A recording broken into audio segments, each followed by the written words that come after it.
Okay. Get ready.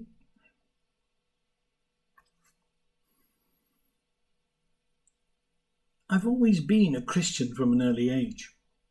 I went to Sunday school at 6 years old. Sunday best, shorts, blazer, shirt and tie.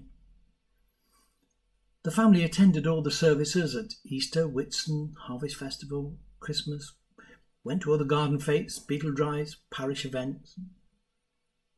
But God had a plan for me with a few miracles along the way. I was a very introverted child, always avoiding crowds and unfamiliar situations. I was labelled as a shy little boy. In my last year at school, with no formal education, the careers officer gave me little choice. So I left school on Friday, and on the Saturday I left home for Harrogate to start an 8-year apprenticeship as a chef in a 4-star hotel. Everyone I left behind worked in the shops, factories, or went down the mines. So, 16 years old, alone in the world, a teenager with all that the 60s and 70s could offer, I took to a local youth club in Harrogate. That's where I met Pat.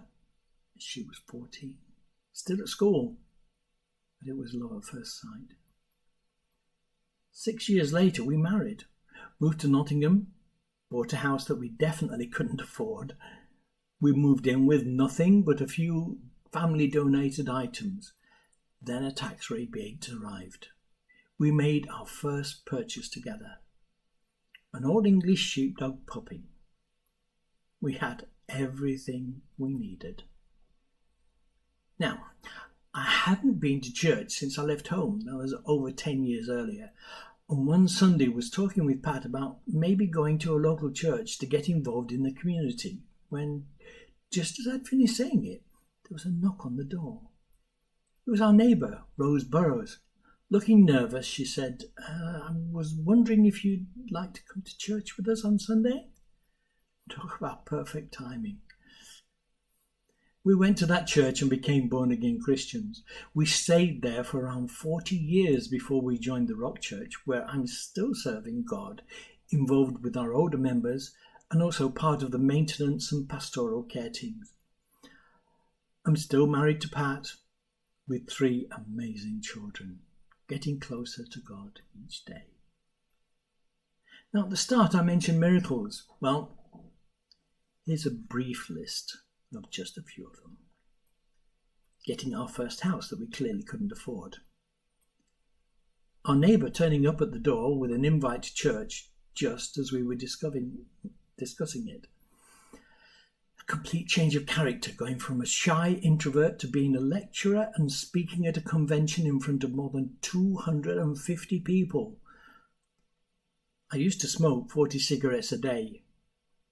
Made a bargain with God and stopped overnight with no withdrawal symptoms, no long-term damage. I changed my job from a chef to IT with no formal education or relevant skills, rising to the delivery manager of a £5 million software project. While travelling from Scotland for work, a car travelling at over 100 miles an hour hit mine, pushing me into a brick wall at 60 miles an hour. My car was wrecked. The work on my PC was unharmed, as were the gifts that I got from my family. The passengers of the other car, some unconscious, bleeding from their ears, convulsing. The driver screaming, "I'm sorry, I'm so sorry." I remember saying, "It's okay.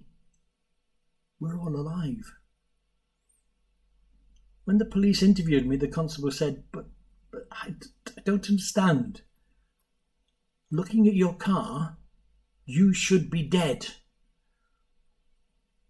All I had was a couple of bruises from the seatbelt and a scratch on my nose. God had already planned my life from the beginning, and I simply went with the flow, not realizing it was all planned. I wasn't even aware of the events until they happened.